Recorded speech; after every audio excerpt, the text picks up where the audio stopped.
Hello everybody, I wanted to make a video about the ruck situation at Essendon and what we are going to do about it. We've lost two ruckmen recently. We've lost Sam Draper to the Brisbane Lions and we've delisted Todd Goldstein. Now the conventional wisdom in AFL list management circles is you need about 5 ruckmen on the list. Now that sounds like a lot, but it's actually pretty standard. And the way it normally works is you normally have 2 ruckmen in the senior team. It doesn't necessarily mean they're both full-on permanent ruckman. You can have 2 full-on permanent ruckmen like we were doing essentially with Draper and Nick Bryan early in the season, or you could just have one ruckman and a part-time ruckman who's a ruck forward, like a Peter Wright, for example. But either way, you generally have 2 players that can ruck in the side each week, whether they're a full-time ruckman or a full-time ruckman with a part-time ruckman.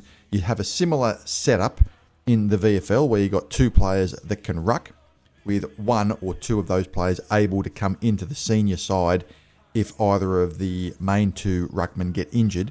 And then you have a development ruckman as the 5th player on the list who doesn't play unless it's an emergency and is there just to develop and, become a good player once he reaches his mid-20s or early to mid-20s. Over the last couple of years, Vigo Vicentini has been that player for us, and he was asked to come into the side last year to play a couple of games, even though really he was only in the development phase, and I still actually regard him as being in the development phase. So that's normally the setup that you need at a club. 2, and then a development ruckman as the 5th. So as it stands right now, we have Nick Bryan, who is currently injured and will be back roughly around, let's say round 4. I'm saying round 4 because he did his knee in gather round last year, which was round 4, and 12 months from that is round 4, so he'll be back early next year, but he probably won't be available for round 1. So we have him as the main ruckman. We have Vigo Vicentini, who I still think is not ready yet.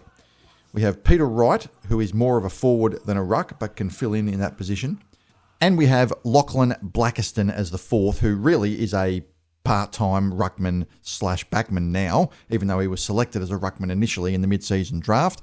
Played obviously all of last year in the back line, filled in for the odd centre bounce here and there, but is an unproven player at AFL level and has never played in the ruck, really, at AFL level.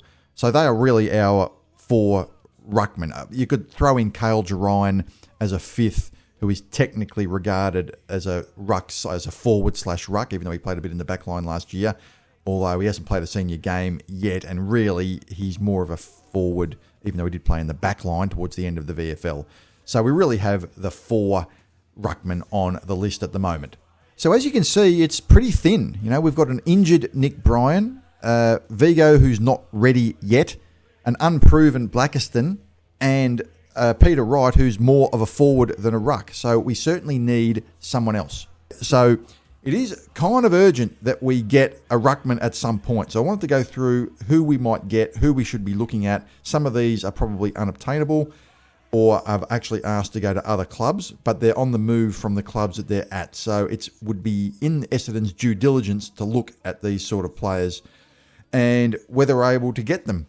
The other thing to consider is that the AFL are most likely going to bring a change to the game next year, which may affect the ruck rules a little bit. And that change is going to be the last disposal out of bounds between the 50-metre arcs. It's not last touch, it's last disposal. So last kick or a handball between the 50-metre arcs, which might affect how many boundary throw-ins there are and might reduce the need for, or the urgency to have more ruckmen on the list. Well, apparently they do this in the SANFL and it's only reduced boundary throw-ins by a small amount, about 5% or something. So I don't think it will actually change the game that much. And if you look at the way the game is being umpired at the moment, it's basically being umpired as if it's last disposal anyway. Technically the rule's not in now at the moment, but it's being umpired that way. So I don't actually think that's really a consideration. So if you look at some of the players that have either out of favour at their current clubs or on the move, Liam Reedy from Fremantle has requested to go to Carlton. So look, that will probably happen. He'll most likely get to Carlton. But just a bit about him. He's 25 years old. He won the best and fairest for Peel Thunder in the Waffle. So he can play. He's not really much of a forward though. He can only really ruck, right? He hasn't really got much forward skills. He was struggling to get into Fremantle's team, obviously because of the dual ruck situation there with Luke Jackson and Sean Darcy. So he's looking to get to Carlton. My view on that is, first of all, I'm not sure if he's good enough or the type of player we should be looking at. Look, he's the right age bracket. He's 25. And how he would go in a team that, he could flourish in, where he's not the third string ruckman. He might just be the kind of player that would fit in really well. That he's requested a trade to Carlton, so that will probably happen. But if you're prepared to go to Carlton, then would you also be prepared to go to a similarly struggling Victorian club that's only a few kilometres down the road? I mean, what's the difference between going to Carlton and the rest of it? Maybe he's got something specific. Maybe he knows someone there and he wants to get to Carlton for a particular reason. I don't know. So it'll probably get the job done. If he wants to go to Carlton, they'll probably make that happen. But certainly Essendon would not be doing their due diligence if they were not inquiring about a player in the age bracket that they're looking at, 25 years old, who is the third string ruckman at a strong AFL club that has two pretty good ruckmen at it. So certainly Essendon would be looking at that. I don't know if they'll be able to get him or if they should be getting him, but certainly that's a consideration given that we do need another ruckman. Ned Reeves is an interesting one. He will probably get signed with Hawthorn, but the reason his name comes up, of course, is that he's obviously second string ruckman behind Lloyd Meek, is that, he's a top two ruckman in the VFL. So he's a very, very, very good VFL player. But given the Zach Merritt situation, and given that Essendon at the moment is, you probably say likely to lose Merritt. We don't need to go into all the details. We all know about what's going on there. But any trade with Hawthorn is most likely going to involve a player or players. It will probably involve pick 8, as well as a pretty good player or a couple of decent players. And if Essendon was going to look, was in the market for Hawthorn players, then a second string ruckman is probably unfair. He's a pretty good ruckman. It's just that he's behind Lloyd Meek, and as I said, he's a top two ruckman in the VFL. But a ruckman who is not the main ruckman at a particular club, and he's at the club that we are trading with to get Merritt, he would be in the conversation as someone that we would be looking at. Would he agree to come to Essendon? Well, players have to agree to come to a club. Maybe he could have his arm twisted. I don't know. I would suspect he would stay at Hawthorn. He's 27 years old, so he's in a good age bracket. Once again, we wouldn't be doing our due diligence if we weren't looking at a player like that. I think he's the type of age bracket and comes from a good system. I always look at players that come from a good club, come from a good system that they've come up with. So could that be part of a deal with Zach Merritt? Look, at the end of the day, Hawthorn have to decide how much they want Zach Merritt. And Essendon, I don't think, will budge until they get a deal that advantages us. So Hawthorn might not want to get rid of him, but we'll see how that transpires as we get further into the trade period. Sean Darcy, his name keeps on coming up many, many times. He probably hasn't been at his best for a few years. He was actually one of the better ruckmen in the AFL a few years ago. And he's probably, I think, since the ascension of Luke Jackson there, and Luke Jackson is probably a top 4 or 5 player in the whole AFL, it's probably thrown him out a little bit, but he's still at the age of 27. Does tend to get injured, though. That's the only problem. Does tend to get injured. And that's kind of what puts me off. We don't want players that get injured or are injury prone. We have enough of them on our list already without recruiting another. But once again, he's in the right age bracket that we're looking at, and he's a good player. The reality is he is a good player. At the age of 27, I think that's kind of the age bracket you'd be looking at for a ruckman. We got Blackiston, of course, at 26. Rowan Marshall, of course, has requested a trade to Geelong, but as I keep saying, Essendon wouldn't be doing their due diligence if they don't look at players who are on the move from the club they are at and they play in a position that we need. Now, once again, he'll probably get there, but, can Geelong make the trade happen? It's obviously difficult in Geelong's situation to make trades happen. They'll probably get this one done. But he's 29 years old, Marshall, and he's elite for disposals and score involvement. So he's the one I'd probably like the most out of those 4 players, if I was to be honest. I think he's the best of them. And he's pretty durable as well. He doesn't seem to get injured as much as Darcy. So that is another interesting one. The other thing that we could do is, how badly do we want Cooper Duff-Tytler, the prodigy ruckman who has been listed amongst the top 2 or 3 picks in the draft pretty much all season? He's sort of slumped down to number 2 or 3. We see at various points. It looks like he'll go to West Coast, but if we really want a player like that, we could trade perhaps picks 5 and 6 if we get compensation for Sam Draper to West Coast in order to get such a player. I personally wouldn't do this. I don't like, this is just my view and you guys might disagree, I don't like using very, very high draft picks on ruckman.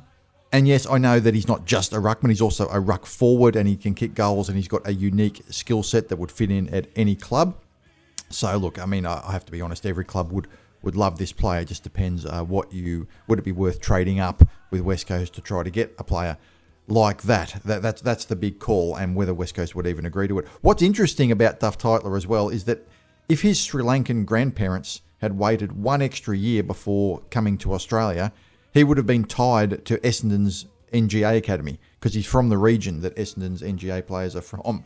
If they waited one extra year, they came to Australia in 1973.